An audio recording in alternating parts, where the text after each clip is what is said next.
for the lunch and sponsoring. This meeting is being recorded. Fantastic. So we'll thank Earl White for lunch and sponsoring. Thank you. Well, thank you. Yeah, hopefully everybody got something. I have a range of, there's about like 15 people with different concerns. So I'm going to try to cover as much as I can. And instead of like preparing something specific, I'm just going to go more on organic style so that I can help, you know, give something back to everyone. So it's kind of hard to start, but I guess like going into this market maybe is a good point to focus on. I guess whoever's on there can't see me, but is a good point to focus on. We're going through some kind of shift. I think even through COVID, right? Like, you know, a lot of people were thinking, man, prices are too high. At the beginning of COVID, a lot of people were thinking, you know, real estate's going to fall apart, right? I think like the first year of COVID, the beginning section was kind of dead. You know, everybody was watching TV, and unfortunately, the death rate was going up, and so many people, like we were going to listing appointments, and so many people had that on their TV, whether it was in the kitchen or the living room. And I just felt like, wow, this is so depressing. Just like people are just literally watching the number go up. So I feel like real estate's been shifting since COVID started.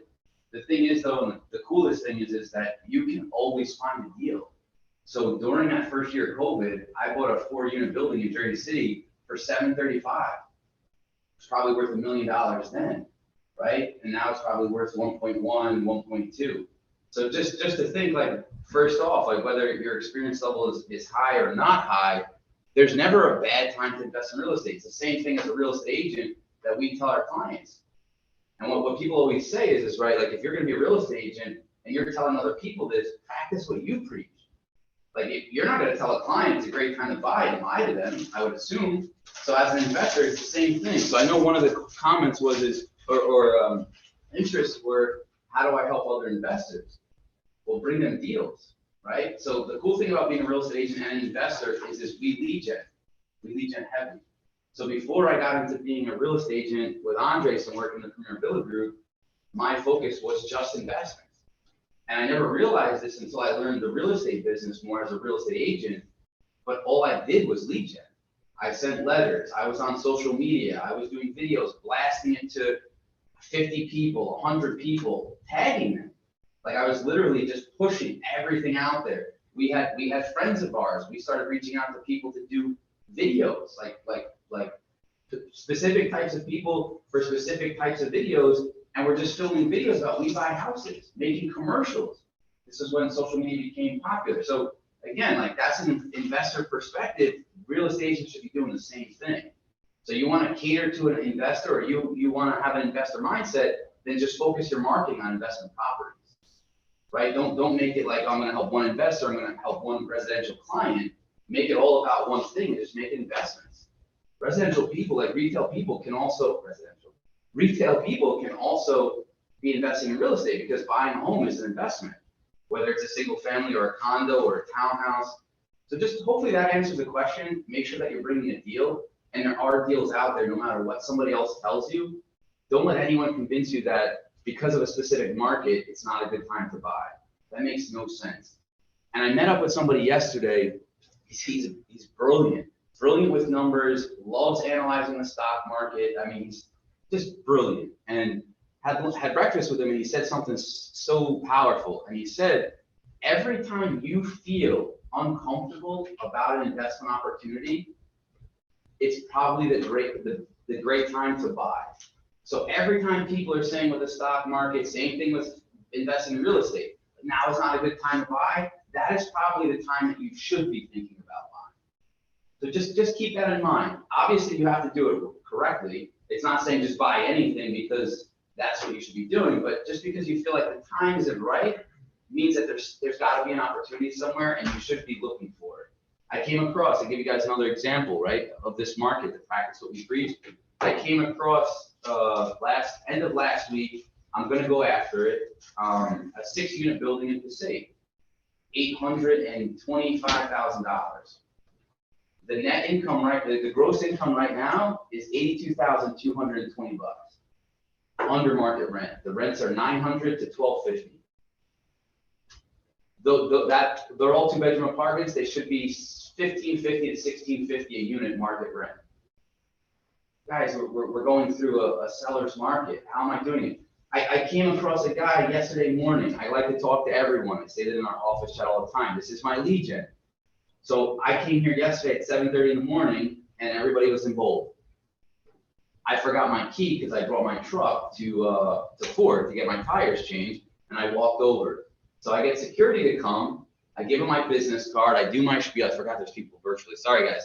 I do my spiel, my normal thing about real estate and everything. Sure enough, the guy just sold a property. 8 units with a commercial store for $800,000. I was like, holy shit. And he sold it to somebody directly. He didn't put it on the market. And I just thought, man, like that's a huge opportunity, right? Like huge. So I met a cool gentleman, to go into now number perspective. I met a cool gentleman at Andres' meetup that he does every other week. He has all different types of investors, different, one guy owns hotels, like there's different types of people. And I met a gentleman who has 59 units in East Rutherford, and he said something very simple. This can help people very easily. Focus the gross rental income of the year should be 10% of the purchase price. So maybe 2 weeks ago, this is what I learned from him and the way he looks at properties and making offers. Very easy to figure out. You don't got to do crazy formulas, right? Just get the gross, 10%. It should be 10% of the purchase price. If it's not, your investor should be offering the correct number, right? Very good thing to help an investor too, if you're looking to help investors. So guess what, guys? Like the same deal that I told you about, 6 units, what is it? It's 10% already at asking with under market rents. I just thought, like, as soon as I was like looking at the numbers and everything, he was in my head and I was looking, I was like, holy shit. The guy wanted 825. I said, hey, listen, based on my numbers, I'm offering 820. Because now it's 10% point whatever, right? That little hair fraction different. But so just that's one thing I wanted to share. Stay true to your numbers. Don't change, and don't change because of the market. Stay consistent, but don't back out because of the market. Stay stepping forward, but with the same mindset. I'm going to stay to my criteria. Just because the market changed doesn't mean you change. Keep doing the same thing. I have another investor to help. One more thing about this question about how to help other investors. Now is a great time to look at things that have been on the market for a long time. Great thing for real estate agents. Anything that's been 2 months or more, 3 months, those are opportunities that you should be blindly submitting offers. I did 32 offers in 1 day for this guy. And all I did is I scanned Kearney, North Arlington, and there was one more town. And I just looked at all the homes that have been on the market for 2+ months.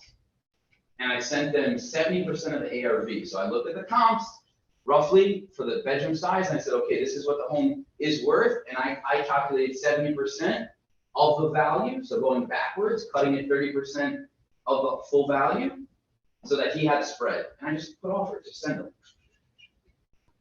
This is the perfect market to do that, because you're going to catch the tail end of all the people who couldn't sell, who can't sell. And all you're looking for is an opportunity. Go through something else. So one thing that popped out to me, which I thought was really cool, was loan process. So for me, when I first started doing this, I think that was probably my weakest thing, was understanding finances. So I bought 2 multifamilies when I was 23 years old, and that was it, because I didn't have any more money. When I was young, I didn't have any more money. I didn't understand that I could get money in other places. I thought it was FHA or conventional. That's all I understood. So loan process is really important because there's so many ways that you can get money. And one thing I would say to make this so simple for people that are trying to learn is just find a deal. If you find a deal, and this works for me, as an investor, you are just like a real estate agent. Your pipeline should always be full, right? And I'm referencing a real estate agent because we're real estate agents, but your pipeline should always be full. So what that means as an investor is I'm always putting out offers, but I don't have millions and millions and millions of dollars sitting in a bank just waiting for all of them to get accepted, right? Like I'm putting them out there because I know not all of them are going to get accepted. And sometimes more get accepted than I can afford. But when that happens, it's a good thing. Just like as a real estate agent in Keller Williams, they tell us it's a good thing to have a growth problem. That's a growth problem. So to get back to the loan process, there's multiple ways and multiple people that you can bring that opportunity to, that would be interested in funding it, that would be interested in partnering up with you, that would be interested in buying it and paying you a nice hefty fee. So just keep in mind, and that's on here too. you can, Amanda, I'll jump into that. The exit strategies. Yes, perfect. So I'm going to jump right into this, and this kind of relates to the loan process in terms of like where you can go to get money, but also guys, like when you're doing this, have multiple exit strategies, and that kind of intertwines with the loan process because you can have multiple strategies of getting financing. Some might be through you, some might be through family members lending you money, and you're paying them 10% for the year period. Some could be from a hard money lender, some could be from a mortgage guy. There's multiple ways to get money in today's world for these properties. So just like you want to have multiple ways, you want to have multiple exit strategies. And I have wholesaling down there as one of them. We're real estate agents, so we're not really wholesaling properties. But for investors, they do wholesale. Real estate agents, what you would do is get a commission. So that goes to Keller Williams. So you can still wholesale per se, but you're not collecting any money. The money goes to Keller Williams and then you get your percentage just like a normal deal. But you still technically can wholesale. It's just you're not directly getting paid. Right? That makes sense? Yeah. You say, hey, look, it's got to get paid to my brokerage, but I can't buy this deal. You can. So I have the deal for $300. I'm going to charge $350. $50,000 goes to Keller Williams. Happens all day, every day. Right? Make sense? Any questions so far? Anybody on virtual questions? I'm trying to go fast just to help answer as much as I can. No questions in the chat just yet. Okay, cool. So with exit strategies, I'm just going to kind of, and you guys can see the screen and read it, but I'm going to kind of break down some examples. So you know, you might look at a property and the numbers make so much sense that you know that you could just clean the house up, paint it, and sell it, right? It's a perfect market for things like that. You can make money on properties by literally just cleaning it, painting, and selling it because the market's just been going up every single day, right? Small percentage, but every single day. So that could be one plan. You may like the neighborhood. I'm going to use a property for example. I have a deal coming up in Lyndhurst. It's a 2-family, has an in-ground pool, which I don't like, which is whatever. I'm going to have to fill it with dirt. But it's a 2-family. Now, I want to be in Lyndhurst. It's a new vision I have specifically. But I'm looking at this like, hey, I can literally, the house is filled with garbage, not quarters, just people left it. There's 2 tenants in it, both units left it and literally left garbage. Bags, garbage, just garbage. Just all kinds of garbage. Nothing valuable, nothing heavy, just garbage is everywhere. I can literally clean it, repaint it, have the house professionally cleaned after, put it right back on the market with the backyard landscape all done and the pool full with soil, and sell it, and I can make a nice profit. That's one. I want to be in Lyndhurst and I want to own rentals and I want to become like a rental, you know, have a big portfolio in Lyndhurst. So keeping it is another option. I'm going to make money renting it and I'm fine. Great taxes. I love the neighborhood. I'm good. Another way is if God forbid something else came up that was bigger, better, and I didn't have the resources anymore to make that move, that investment, I already have an investor locked up that'll pay 100% financing, 100% guys, 100%, and he'll do the deal with me for 50-50. Right? So I already have 3 exit strategies, just speaking out loud. If I wanted to, as a Ford, to create one, I could literally close on a home, put a for sale sign up as is, and still make money selling it to somebody else that'll buy it just the way it is. That doesn't happen in every situation, but the point is when you're buying these investments, how you don't get caught is having multiple ways to get out. If there's only one way and you see only one way and something changes and stops that one way, guess what? You lose money or you get screwed or you get hurt in some way, shape, or form. So when you have multiple exit strategies, you'll never get hurt.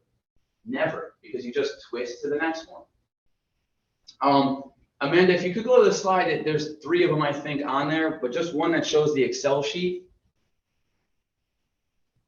So guys, this is filled with numbers, but I wanted to share with you, like, again, staying true to what you do and being cautious.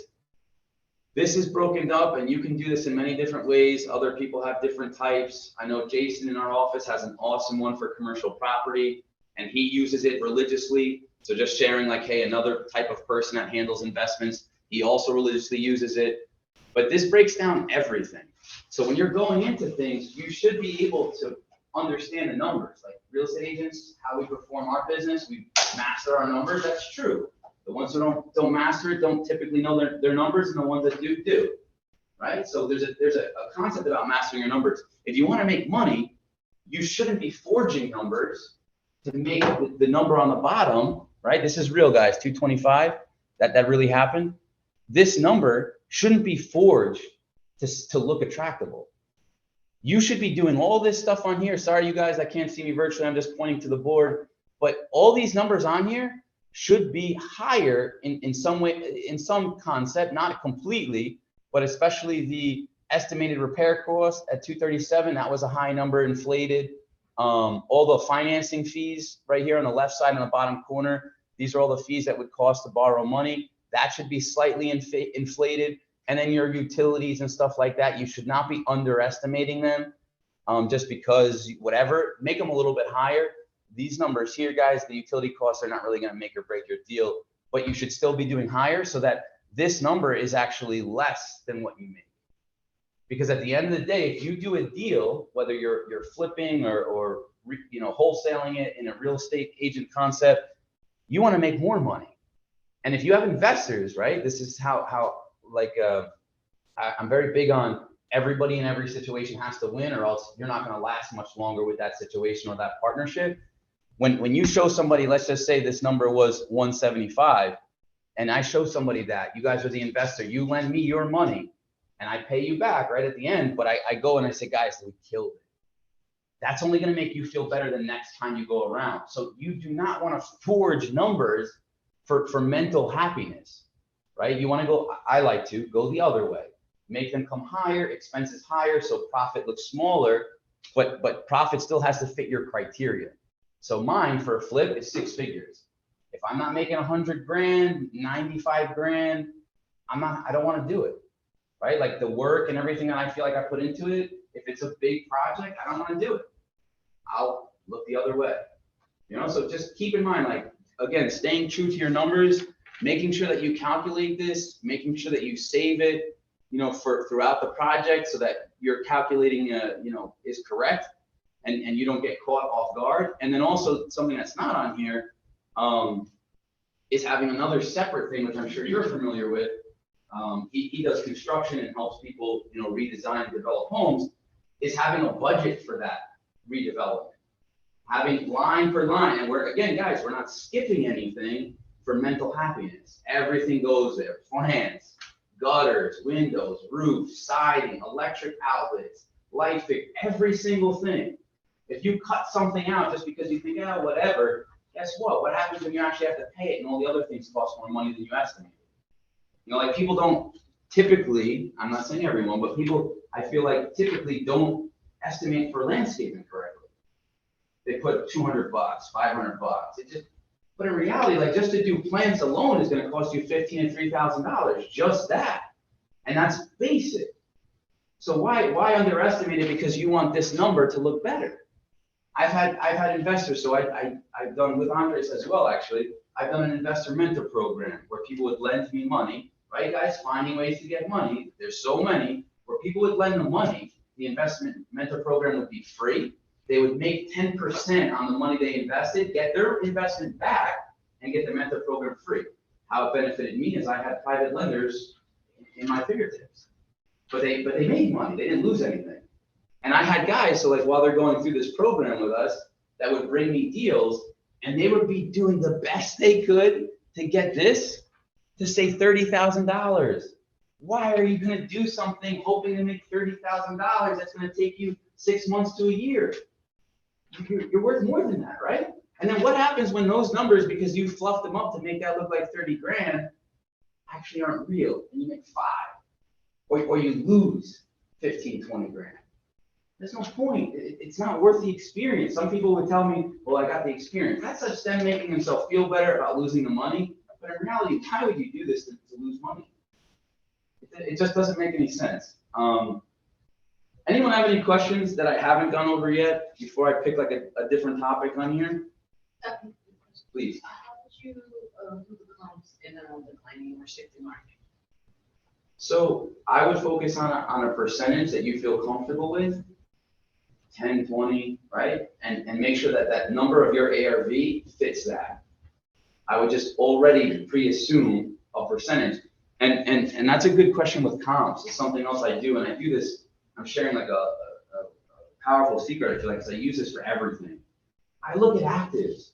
I take the sold as a mental note, but my pitch is the actives. If we play Monopoly, right? You're not looking at what happened in the past. You're looking at what's going to happen going forward, right? So to me, I do the same thing. I'm a big Monopoly guy, clearly, but I always look at active. That's my competition. So if you know, hey, look, the house is going to be done around a certain time. Maybe it's too far ahead. It's a little hard to gauge it, but you can still kind of pre-assume and track where were the solds and what's the price of the active at this moment, right? To give yourself a percentage, then just double the percentage because it's going to take you more time, right? And you already see the direction going down. So you're just pre-assuming, but always use sold and active. Even today, we just went on a listing appointment this morning, and I print out the, it looks just like this when you print it, but of all of the inventory in Rutherford right now, it's not a ton. And we literally, me and Andres highlighted a section in between where there's a gap that fits perfectly for the seller. You're competing against what's on the market. If you want to go quick and you want to get the most amount of money, you're not going to be the sucker that's all the way at the bottom at the highest price because you just feel like that's the market we're in. That makes no sense. So then everyone uses you to analyze against all of the others. Find a nice middle position that obviously fits the comps of the home. You're not going to sell it for under what it is, but always find that position. Hey, if I'm going to sell a 4-bedroom home and my home's going to be renovated, let me see what the other 4-bedroom homes look like and their price points. And if they're at, let's just say 600 and they're not renovated, then you know, okay, I have a nice sweet spot, right, of where I can position the home. And if you still, this is another thing with calculating the numbers, and I like to do this also. If you're underpricing it because you're hoping to get more and you're still at a sweet number, you're great, right? You're great. You can feel great because the project can feel great. You're never thinking, oh man, I hope, what about the investors? What is it? No, you're good because you underdid anyway, right? So if there's a 10%, do 20. And if it still makes sense, you can feel good every single day you're doing that project. Right? Make sense? Yeah.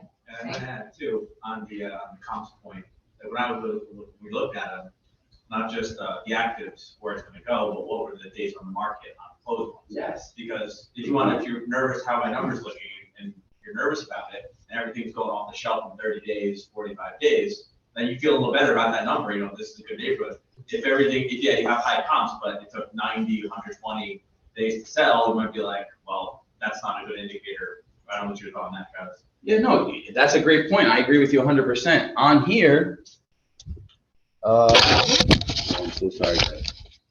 I don't know how we're gonna do that again, but on here, I actually have the months.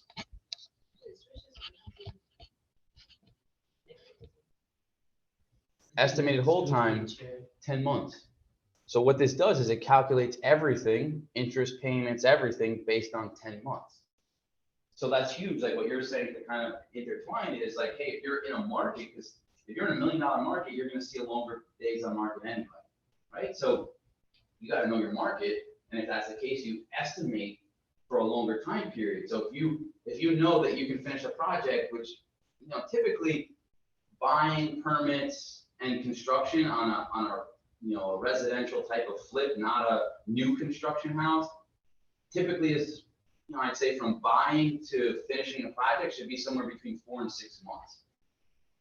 On average, it's like 5 or 6. So then okay, buffer after it finishes, the time that you feel that everyone else in the market is going under contract and selling, you have to calculate that. So then you would put it into your estimated hold time and put that number accordingly. If it goes faster, better for you. But always estimate, like you were suggesting, like, in terms of numbers, always adjust correctly to what everybody else is doing and add a little cushion to it. God forbid. But I agree 100%. It's a great point. I have a question regarding fixing place. Like, how do you get the repair cost? So that comes from like experience. There's no like perfect way. You can build something, in terms of like a Excel sheet, which you're really good at, by the way. You can build something and put everything. and you can build one. The cool thing is you're gonna have to spend time doing it, but the cool thing is that you can reuse it. Like the stuff that I can tell you and do, it's already here. I've done it so many times and it's so consistent that it doesn't really change so much. So what has happened for me is I haven't really had to use this in a specific neighborhood in a while because I already know what the numbers are. But in the beginning, I use it consistently and everything is the same. It doesn't change. So I'm not having to do that double the work, triple the work. So you just create something, toilet. You can go to Home Depot, you take your list with you and a clipboard, you go to Home Depot, and, all right, toilet bowls cost this. Faucets, shower heads, light fixtures, all that stuff. Those are the things that you can get a good cost of. Then you call contractors, where you speak to a gentleman like him, and you say, hey, listen, on a 1,600 square foot home, what does sheetrock typically cost? Right, so like you're not gonna perfect all of the numbers, but you're gonna get a really good number. And then you just add 10, 20% to that budget. So that if there's mistakes, if there's miscalculation, you have a cushion. That's one thing a lot of people don't do. Contractors do, good contractors, but they don't put cushions. So then when they get to the end of the project, all they do is moan and complain to you about how it costs more money for this, and it took me longer to do this. Well, good ones put cushions. So you never hear that negativity. And in some cases, they end up making more money because they did it faster, right? So then they feel better. It doesn't happen all the time, but good ones will, because they're so good at doing their numbers and their timing. Good contractors actually would be great at investing in real estate because they're so good at budgeting for things. It's the same thing. It's like tying your shoes, guys. Once you do it, it's not rocket science. It really isn't. And the cool thing is just like people have to use real estate agents, right? The professionals, that's why they use us, because we're professionals. We're good at what we do. It's the same thing when you're hiring contractors, you're using the contractors that are professional, that are good at what they do. You're not building the home. Maybe you're picking stuff out at Floor & Decor and coming up with a color scheme that you want, but you're not building the home. The contractors are. So you don't got to go to the home and be like, how am I going to do this? You're not going to do it. Contractors are going to do it. And you're going to hire them and you're going to pay them accordingly. You're not going to pay them up front so that when they don't show up, you have no leverage to get them there. You're going to pay them slowly until they get to the end and you complete the process and you pay them the final. Because the cool thing is when you owe them money and you're behind on schedule, you can call them and say, hey, listen, I can't pay you till you finish this. So if you guys want the money, I need you to be here and get this done. I'm losing money. Hey, now it becomes too long, right? I've had these conversations, it sucks. And you say, hey, you know what? I'm going to have to reduce the cost because you told me it was going to be done in 2 months and now we're at 4 months. And I'm losing money. So I'm going to have to cut the budget that I had allocated for you, for your invoice. We're going to have to reduce the price if you don't get it done by next week. And if they don't, hey, guess what? They potentially lose that money, and now you have a cushion to hire somebody else to finish the job. The thing is, it's like always being prepared ahead of time. It's not just like, hey, I just want to get this done and get out of my way. Here, take the money. It doesn't work that way. Yeah, I just point to add is that over time, as you do more and more of them, because I've done a bunch myself when I come from contracting, you start to build your team. Well, we could do a whole class on dealing with contractors. 100%. But you want to, you'll get used to square footage prices and how much, sheetrock and all that stuff goes. But the biggest thing my biggest takeaway with that is you always want to have multiple subs for every trade. And just, you know what I mean? Because you get a good price from them on the first flip. The next flip, he realizes they didn't make the same amount of money, and he changes your pricing. So then you need to have some leverage there. So just keep that in mind as you go forward. 100%. And just a quick add, as I'm a contractor along with myself, you want to put that in writing, the contract before you start. Yeah, invoices. Because the contractor is willing to take on the job, they will accept that, and then at the end, Nothing in it's writing. easier. Yeah. And when and I'm going to twist because this is investor also, but bounces off the same thing. How I handle my rentals, I'm still managing it myself, which maybe one day in the future I won't be. I like control. I do everything in writing. Everything. All text messages, I don't care, text message, email, whatever. I have it all in writing. If I have an issue, I can screenshot it, print it. Hey, I got it in writing. So it's always good to have everything in writing. When we do deals, right? Fidel and I constructed something that was completely unique. We did it all in writing. right? There's no hard feelings. Like I said, I like doing things where everybody wins. So it's the same concept. If you can't put it in writing, you probably shouldn't be doing it anyway, right? Everybody should be happy with what the agreement is. So same thing with construction. If you're not getting it in writing, something's wrong. If the guy's too busy, hey, listen, I need to get something in writing, shoot me a text message. I've done that. And I'll even text, hey, price he said for this job was this, and I'll text it to him, and I'll say, please confirm you got my text and we're at agreement. Boom, I got it in writing. So when the guy has a conversation, tell me, hey, look, it called, but bro, you told me this was the price. Like, we have it in text message. You agreed to it. Because sometimes contractors in a perfect world don't have time to get invoices every single time. So it will happen. So in case that happens, at least you guys have an idea or a vision on how can I handle this. I do the same thing with tenants. Everything in writing.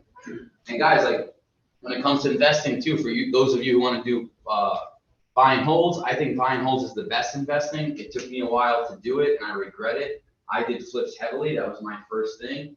And I wish I would have focused more on the buy and hold, because that's the long-term wealth. That's what makes you be able to be flexible with the loan process also, because you have equity in different buildings. So it's very powerful buy and hold.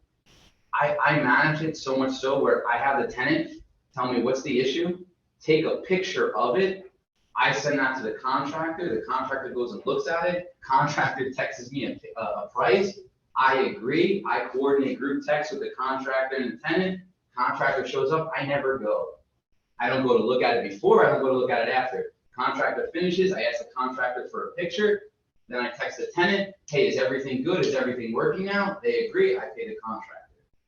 It's that easy. If you're not working with contractors that you can do that, then you shouldn't be working with them. Just like people shouldn't be working with real estate agents that they don't feel they can count.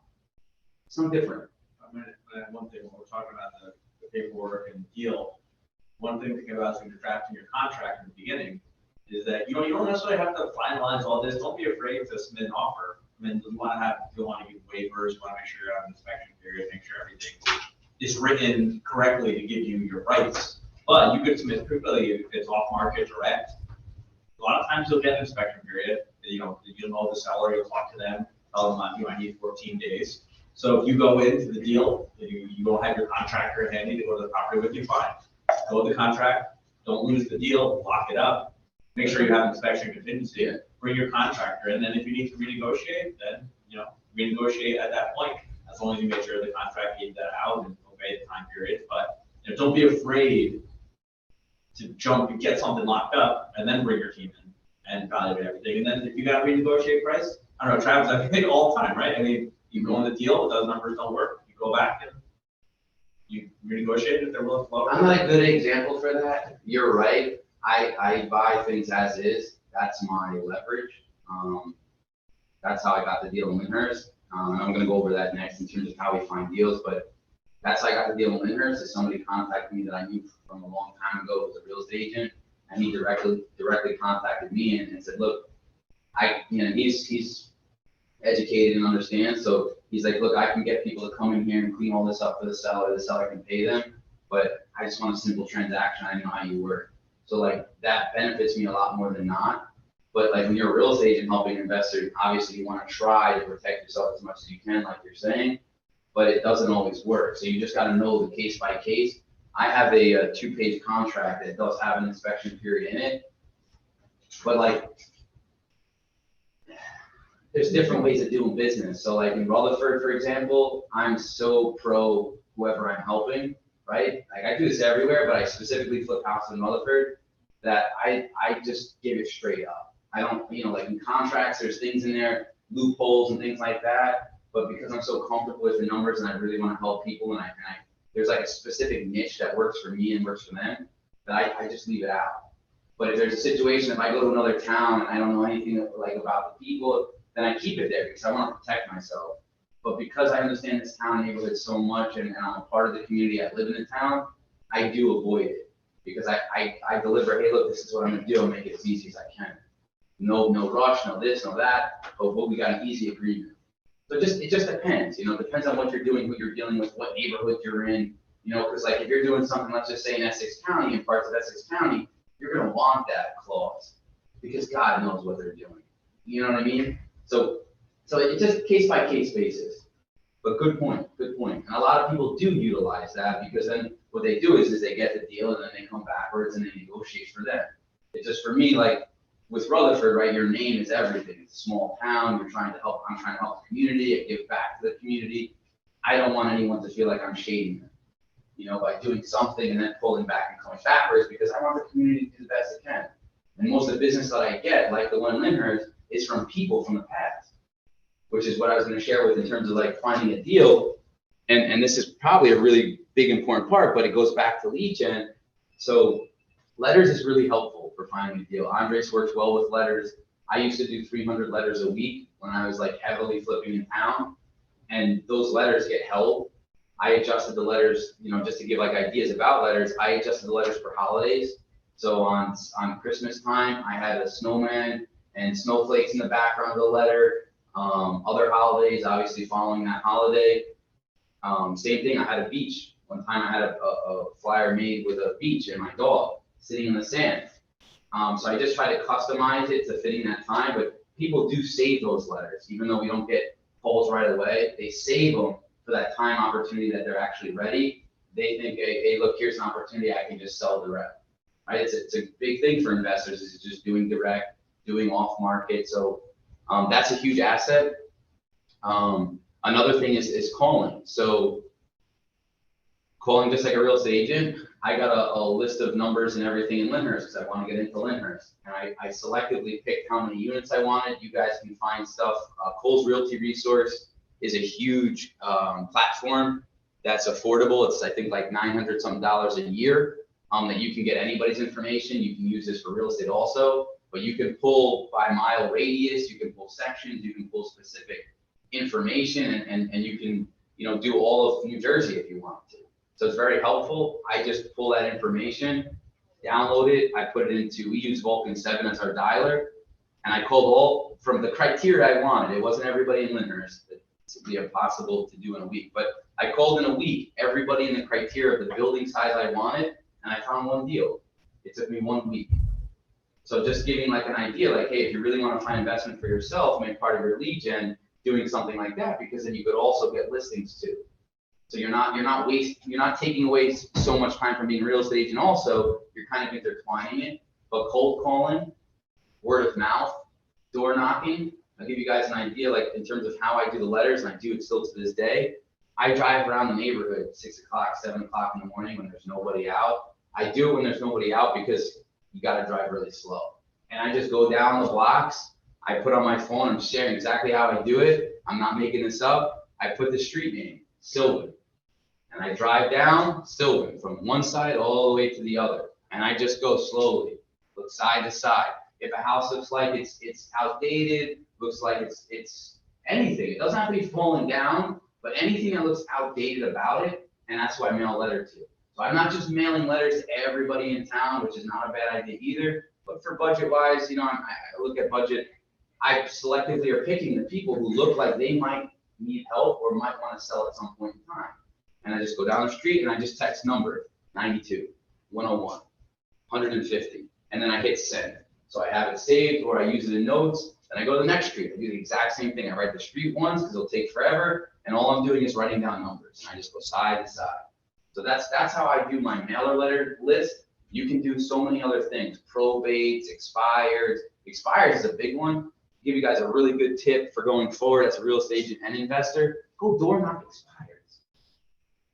Nobody else is doing it. There's nothing wrong with doing it. Go door knock and expire. Hey, listen, I'm looking to buy an investment property. If you're looking for investments, that's your pitch. I know you guys are selling. I don't mean any harm. Here's my information. If you guys ever think about selling again, I'm looking for an investment opportunity. Let me know. You're going to get more business than you guys can handle. That's the truth. Go to FISBO open houses. Like, there's so many resources as being a real estate agent and being an investor that combine it that would make you the best investor. We have abilities as real estate agents that other investors that aren't real estate agents don't have. And the cool thing is you're thinking investments, right? But keep both hats on. That's what I do. I don't try to hurt anybody. Everything should be fair, but I keep both hats on. So, hey, look, if the opportunity doesn't work here, and you do the numbers, right? There's deals that, this is how I do it. So you guys don't have to do it this way, but there's deals that that are meant to be deals, right? There's situations that are just, that it just, that's the only thing that makes sense. But then there's situations where people actually have a nice home, and I tell them straight up, listen, I can give you this cash offer, but we should really list the home. I'm gonna get you more money. And I've done it. And I've even done it on a house, like, you know, I do this all the time, but I've done it on a house where we got them, I told them a number, we got them 550, they wanted 475. I got them a buyer, the buyer asked for a $30,000 credit. At the end of it, still, they would have netted more money. And she said, you know what, I didn't want to deal with this. I told her, if we don't sell it, I'll buy it at this number, you're not losing anything. So she said I'm gonna cancel this deal, I don't wanna deal with this, I'm just gonna sell it to you. And I bought it, but I didn't ask her for it, right? I tried to help her and I succeeded, but she wasn't happy with the way the situation was with the buyer because that was her pet peeve, but she doesn't wanna deal with inspection, repair requests and all that shit. She's done with it. So she got a $30,000 bullshit inspection request and she canceled, even though she would have made $525,000. She canceled and sold it to me for $475. Do the right thing. But I wear both hats. I'm not looking for anybody to be upset. Referrals is a big one for me. I get people who sold me houses who refer me to the neighbors when the neighbors reach out to them and say, who bought your home? So doing the right thing really makes a difference. Saying what you're gonna do really makes a difference. Calling real estate agents. So this is another big one. Seems weird, right? We're real estate agents. The deal that I got last week in Lyndhurst is a real estate agent from another company. He gets both commissions. He brought me the deal. I'm not taking it away from him. I'm not asking for a referral fee. He brought me the deal. He didn't have to call me. He could have put it on the market and he could have called many other people and he called me and only me. Give him the money. Let him have the money. Don't say, oh, but I'm a real estate agent. My real estate teacher at a class in Weicker University in Hoboken told me I should get a referral fee. Don't do that. No, give this happened to me when I got a real estate license. It was in Weicker and then Hoboken. They told me wherever you go, get your referral. So just keep in mind, like, real estate agents get deals. If you start building relationships, you should be doing this anyway for your real estate business. Tell these people, hey, listen, if you ever come across a deal, tell them what you're looking for. If it's off market, you're my agent. But if agents are bringing you stuff on the MLS, it doesn't, you know, that you take that with your own discretion. You know, obviously, if they're going to entertain you only and you're going to get an opportunity, then you got to give it to them. They're helping you. But like sometimes agents will just text me addresses of houses that are on the market. Like I don't need you to do that. But if an agent brings you a deal, start networking that way. When you do a deal for a retail client, let them know, hey, look, I'm looking for 2 and 4 families in North Arlington. Do you have anything coming up? If you do, please think of me. You'll be my agent. We can do a deal real quick. This is what I'm looking for. And I did that religiously. You guys would be surprised. So like for me, I did flips and I still do in just Rutherford. I will do them in other areas. It's not that I won't, but I just market specifically on one town. And I used to sit in our investment office before I was doing this. And I would legit go on the MLS. I would put Rutherford and I would literally call all the agents that had listings. You would be surprised, man, how many people were so nasty and negative, and I'm bringing them an opportunity by saying, hey, look, I'm looking to buy a home. You'll be my agent. And they would tell me, don't call me, F off. How'd you get my number? But there were people who did help. Maria's one of them. She's in this class. So it works, but utilize the stuff that we know. Don't think negative about it. Real estate agents can bring you deals even though you're a real estate agent. Andre did it for me, and he still does. Right now we're on a team, I get it, but before we were on a team, that's what he did. Right? So utilize real estate agents. Don't think the MLS has nothing. Another thing I would suggest for looking for deals, we talked about this already, is houses that have been on the market for a long time. There was a house on Elizabeth, I think is the name, in Rutherford. It's still there, obviously. We sold it. It was on the market, I want to say, for like 100 and something days. No idea, just sat there. I looked at it, called, hey, look, it's a great opportunity. We bought it. We made like 160 grand on it. It was on the market for like 190 days or something ridiculous. Just sitting there. Everybody can see it. But hey, I looked at it, I was like, man, how do we make this work? Boom, done. Did this on another house on Carmita in Rutherford. Again, I focus on Rutherford, so it's everything is Rutherford. But this house on Carmita, it was beautiful. We bought it for a higher price than our normal flip price, but there was a way to make the deal work. We did some minor $30,000, $40,000 adjustments, nothing crazy. Put it back on the market, made 125 grand. The house was on the market. You know, so before we did it, right? So don't like think negative about, hey, I'm trying to find a deal, it's only got to be off market. That's bullshit. It's bullshit. And don't let people convince you of that either. You're going to get investors sometimes. It happens to me, and they say, I don't want anything on the market. Well, dude, if you could break this down and you could smack this in his face and say, hey, look, you're going to make $225,000. You interested? Come on, man. You know what I'm saying? So like having all this stuff that we went over so far is really important. One, because it's going to guarantee you to make money. But like I said, going back full circle, loan process, all this stuff we talked about, numbers are going to be. What's that? Oh, yeah, I see your hand. Sorry. Vinita, do you have a question? Yeah, I just want to ask, there was a same listing I saw this time last week, 257 in Rutherford, 3-bedroom, 2-bath. And I called the number and they say we'll get back to you. And it was like a short sale and nobody have answered me back. I called few times even for that property. Yeah, I know what property you're talking about. I called too, by the way. Yeah, it's 257 something. It was a nice property. And I went to see outside. I really liked it. I say if I want to spend like some money to fix it, I don't mind because I know the Rutherford area is high. So went over 600. Yeah, so I'm not 100% sure, and I don't want to get into like depth of it because it's not like really my business to say anything. I'm not 100% sure that that's a real, situation. Sometimes like to appeal banks and foreclosures and things of that nature, people do stuff. I'm not going to say anything about it because I'm not doing it and I don't want to, put bad stuff on other people, but that didn't make any sense. So sometimes, like if you really know a market, sometimes situations like that will happen. And again, it could be just to appease the bank.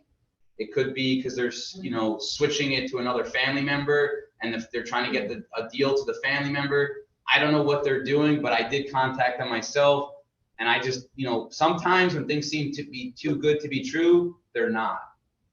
And So I told them don't. I'm ready to pay fully cash also, but they say we'll get back to you, and nobody have got back to me. I called few times. So being aggressive is awesome, but just keep in mind, like I said, I don't think that's a real opportunity.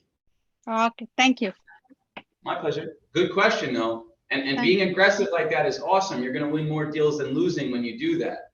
But you just got to stay on top of it. I just don't think that's a real opportunity. The price makes no sense. The lot is huge. The house is beautiful.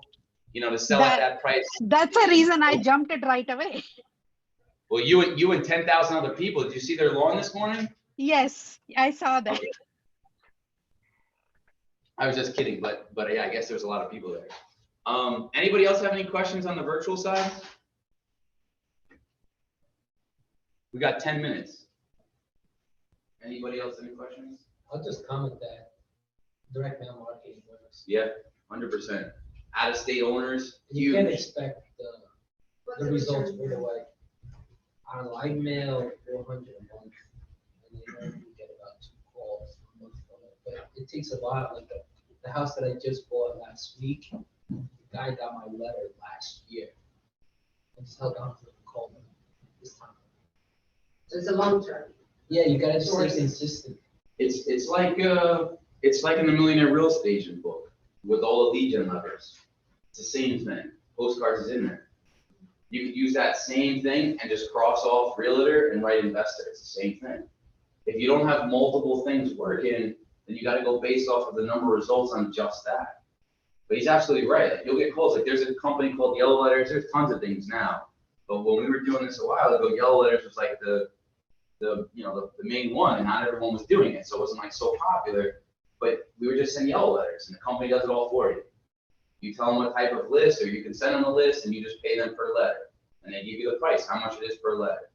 You can do that, it's a little bit more expensive than you doing it yourself, but you gotta think scalability. You're not gonna be able to lead gen, we did this, we bought a paper folding machine, like, we did it all. And I'm not making it up, there is paper folding machines, there's big ones, small ones, companies do this. 6,000 letters a month. Yeah.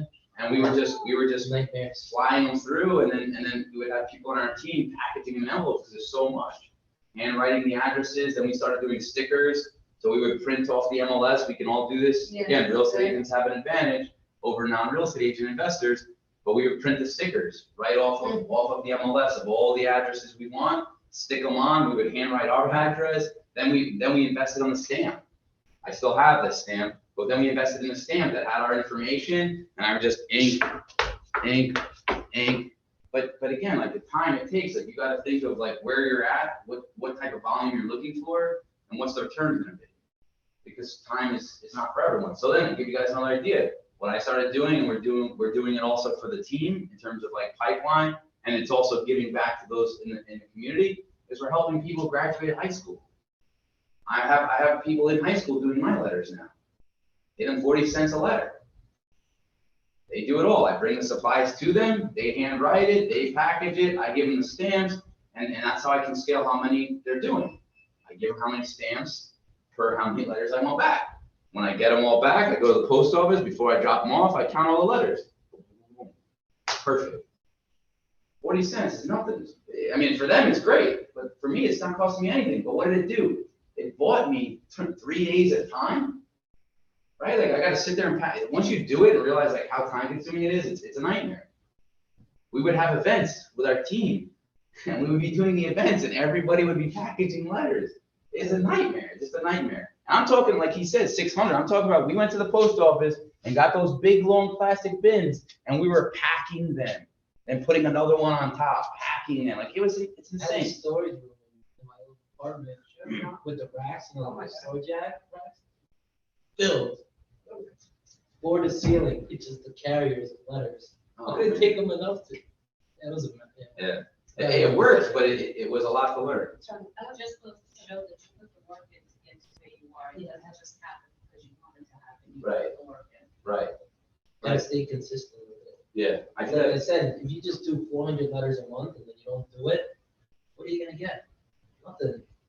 And it's just like so we're all real estate agents for the most part on here, all of us really, or in a company of real estate. And you think about it, like all the stuff we talked about today really applies to just being a real estate agent. The consistency aspect also. If you're gonna do something for a week and you don't get anything out of it, and you stop, you're never gonna get anything out of it. So it's the same thing like looking for deals and evaluating things. If you're not consistent with it, then don't expect anything. If you're gonna tell yourself, I'm gonna try this week, and just tell yourself, I'm not gonna get anything. Because it doesn't work that way. You can't mail a letter out this week and get nothing and say, okay, I'm not gonna do it again. That doesn't make any sense.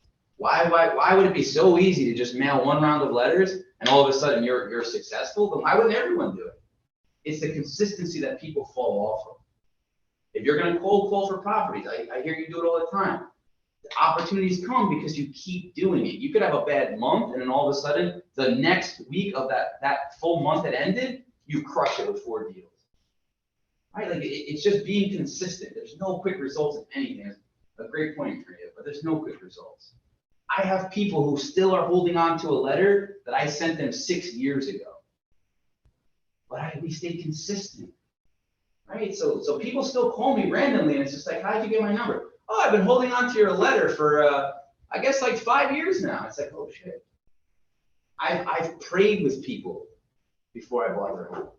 Like, the scenarios are endless, but you just continue to be consistent. Any other questions? I think we got like a couple minutes. We have one in the chat. Shoot. So this is from Gus. He is asking if you can just quickly run through what the process looks like. If you want to do a wholesale deal that you get under contract and then it goes through Keller Williams. Sorry if I butchered that. That's okay. So on the closing statement, the CD used to be called the HUD. You can put things like that. You just got to make it known.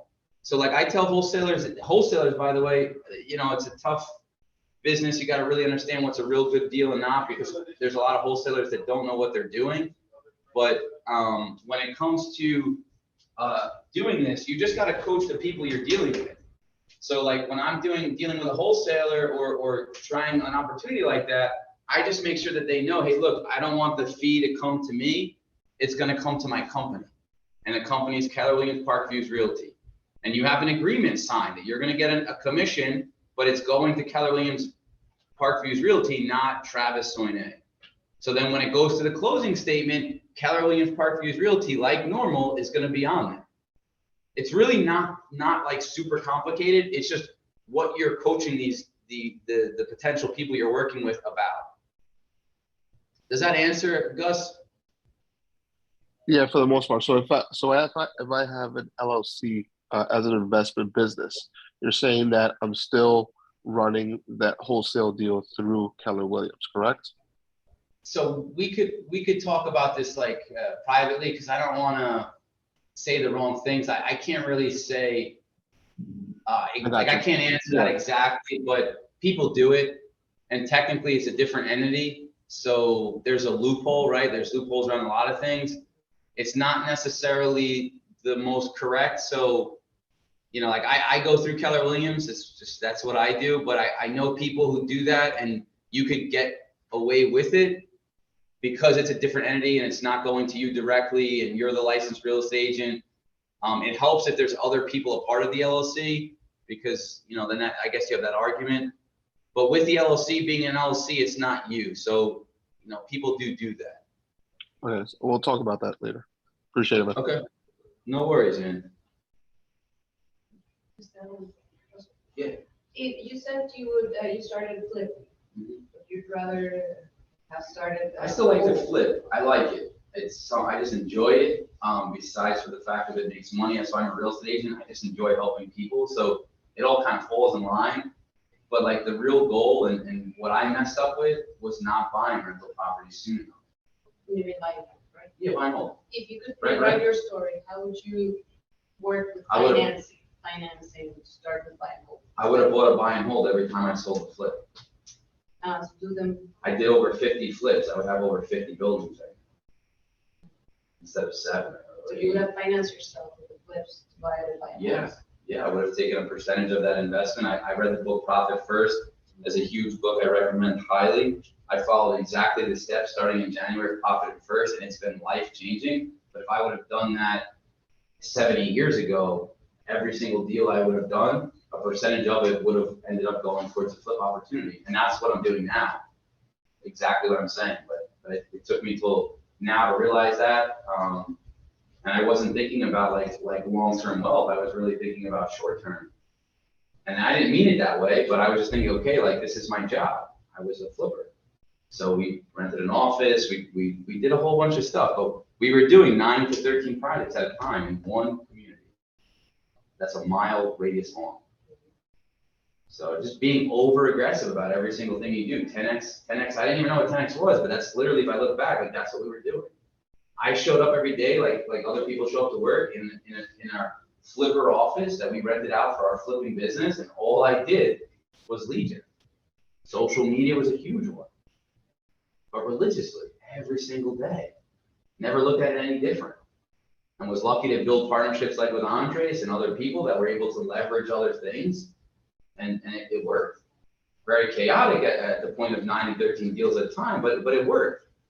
And that's one last thing I'll end it with, because I don't know if there's any more questions, but is it's okay, and people have said so many different things to me in the past, it's okay to have a niche. You don't have to go everywhere. We did Rutherford, and people would tell me all the time, like, oh, why don't you do here? I would go to and this is another place you could find deals, going to meetups, go to meetup.com, right? It's meetup.com or meetup? Yeah, meetup. And just go to RIA meetings, and you'll find tons and tons and tons of people there, investors. It's a good place to get leads too as a real estate agent. But I would go to places and I'd meet people who are doing deals all over the world. And I just felt like, holy shit, like how do you do that? But reality, like same thing as a realtor. Focus on a focus area and stick to it. I stayed true to it. In a small town with other people doing deals in there, the mayor did deals. We actually competed, which is fun. And now that we think about it, we competed on opportunities with the mayor, and literally had a phone call. Hey, look, I'm going after this one. And I said, all right, you can have it. For himself. No, for him to flip. But But he him called for me and said, himself. hey, look, you're outbidding me. I want this property and I don't have any. I said, okay, take it. Right, but we were so focused on something specific that it didn't matter. We could afford it. And again, it's about helping people. Like he respectfully called me and said, hey, listen, like I'm really trying to buy this and I think you're just making me pay more money. And we had like 7, 8 deals. I was like, you know what? He had none. Take it.